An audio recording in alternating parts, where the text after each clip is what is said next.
Cindy dibawa ke Villa Dion. Sama seperti biasanya, dia dikurung. Mengenai Hendra, dia dibawa ke tempat lain yang tidak diketahui oleh Cindy. Namun dia hanya memikirkan luka di tubuh Hendra. Sesuai dengan sikap Dion, dia pasti tidak menghiraukan lukanya. Jika peluru itu masih berapa di dalam tubuhnya, apakah akan menyebabkan sesuatu? Cindy tidak berani untuk berpikir lagi. Namun dia tidak bisa berbuat apa-apa, hanya bisa menanyakan pada Dion. Hendra di mana? Bagaimana dengan lukanya? Yang menjawabnya hanyalah asap yang dikeluarkan Dion. Memang benar, pria ini sangat kejam. Cindy dengan kesal berkata, "Bukankah kamu hanya menginginkan tubuhku? Kuberikan." Mendengar ucapan ini, Dion terkejut dan mengangkat kepalanya. Dia hanya melihat mata Cindy yang bersinar. Ada air mata di matanya. Dia masih menahannya agar tidak menetes. Tangannya perlahan memegang resleting di belakangnya, lalu menariknya. Gerakannya sangat pelan, namun wajah terlihat seperti menuju kematian. Air mata di matanya memberitahu Dion bahwa Cindy sangat tidak ikhlas. Ada batang rokok yang jatuh ke tangannya. Rasa terbakar itu sangat terasa. Dia tahu bahwa dia sudah terbengong melihatnya. Lalu dia menaruh rokok dan bersandar di sofa melihat Cindy membuka bajunya. Tubuh Cindy sangat putih, sangat sempurna. Tubuhnya yang seksi, cukup cantik, membuat pria tergila padanya. Dion sangat tahu perasaan itu dan tanpa sadar dia menelan ludah. "Kamu sudah puas?" Cindy yang tidak memakai apapun berdiri di depannya. Karena merasa terhina, badannya bergetar, bahkan suaranya juga. Dion memikirkan rupanya sekarang ini karena Hendra. Hatinya seperti ditusuk. Apakah bersamanya begitu membuatnya tersiksa? Kalau begitu, jangan menyalahkannya. Seumur hidup ini dia tidak mudah menemui seorang wanita yang disukainya. Dia tidak mungkin dengan mudah membiarkannya begitu saja. Tidak peduli menggunakan apapun, dia tetap harus membuatnya berada di sisinya. Walaupun harus memenjarakannya seumur hidupnya. Dion berdiri dengan lembut, mengelap air mata di sudut matanya. Dengan dingin berkata, "Sangat baik, aku sangat puas." Dion pun menundukkan kepalanya dan membungkukkan badan, mencium bibirnya. Cindy pun sedikit mundur, lalu berkata, "Luka Hendra." Dion tersenyum dingin. Hatinya juga terasa dingin. Dari dalam jas, dia mengambil ponsel dan menelpon. Karena jarak sangat dekat, Cindy bisa mendengar suara dari asisten Dion. "Bawa Hendra ke rumah sakit. Jangan terjadi sesuatu pada kakinya." Setelah mengatakan itu, Dion langsung membuang ponselnya ke belakang. Saat dia menciumnya lagi, Cindy tidak menolak. Setetes air mata akhirnya mengalir. Dion perlahan mencium matanya, mulutnya penuh dengan air matanya. Sekarang, tubuhnya sudah menjadi suatu kesepakatan.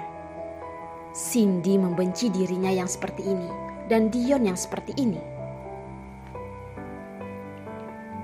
Hendra dibawa ke rumah sakit. Karena adalah rumah sakit pribadi dan demi mengontrol Hendra dan menyuruh pengawal untuk menjaganya selama 24 jam. Hendra tersenyum dingin. Di kamar pasien terlihat 2 pengawal yang sedang duduk di jendela dan samping ranjang. Di luar ruangan juga ada 2 pengawal. Sekarang dia terluka. Walaupun tidak melukai tulangnya, namun tetap susah untuk membebaskan diri dari mereka. Hendra tidak terburu-buru.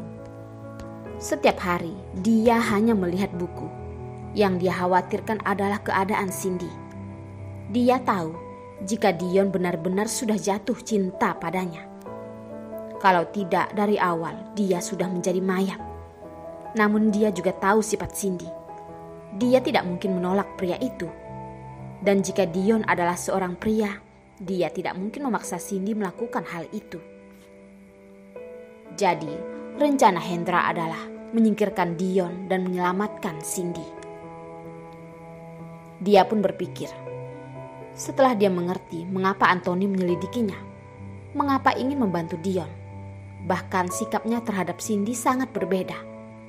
Bahkan dia tahu jika banyak yang menyelidiki identitasnya, selain Anthony dan Dion, masih ada orang yang tidak tahu dari mana yang bernama Jenny. Di pesawat sebenarnya mereka bertemu tanpa sengaja atau sengaja, namun tujuan mereka sepertinya. Hendra tersenyum melihat pengawal. Karena belakangan dia sangat patuh, pengawal yang seperti pria yang lemah, mana mungkin memerlukan 4 pengawal untuk menjaganya. Karena itu mereka semakin santai. Pengawal di kamar pun pergi ke toilet. Dan pengawal yang di samping ranjang dan di samping jendela sedang memainkan ponsel. Hendra melihat posisi jendela, tersenyum dalam seketika. Pengawal itu sangat cerdik dan menyadari pandangannya. Namun dia malah tersenyum pada Hendra. Walaupun dia terlihat tenang, namun dalam hati merasa sedikit tenang. Namun Hendra tersenyum bukan terhadap pengawal. Hendra melihat jendela. Senyumnya semakin dalam. Pengawal pun menyadari ada yang tidak beres. Berbalik melihat dan mendengar suara kaca yang pecah. Kekuatannya sangat besar. Seketika membuatnya pusing. Saat dia sadar, sebuah lubang hitam sudah menunjuk padanya. Dan dari luar pintu tidak terdengar apa-apa. Dengan jelas sudah dibereskan. Orang yang berada di toilet lebih tidak usah dibilang lagi. Membereskannya lebih mudah lagi.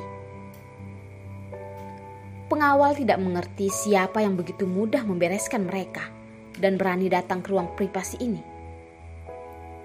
Mereka adalah orang-orang dari Anthony dan rumah sakit ini memang adalah aset keluarga Dion. Pengawal belum sempat berpikir banyak dan menjerit lalu pingsan. Nona kami sedang menunggumu. Hendra melihat pria ini seperti wajah seorang pembunuh bayaran. Gerakannya sangat lincah, bisa dengan cepat membereskan begitu banyak penjaga. Bukanlah orang yang mudah. Kelihatannya dia mencari sekutu yang hebat. Hendra tersenyum. Dion, bukan hanya kamu yang bisa mencari sekutu. Aku juga bisa. Aku ingin melihat siapa yang lebih hebat. Luka di bagian kaki Hendra hanya luka peluru, jadi bukanlah luka besar. Jadi dia dengan lincah turun dari ranjang dan meluncur dengan tali dari pembunuh itu. Cindy, tunggu aku. Aku akan menyelamatkanmu.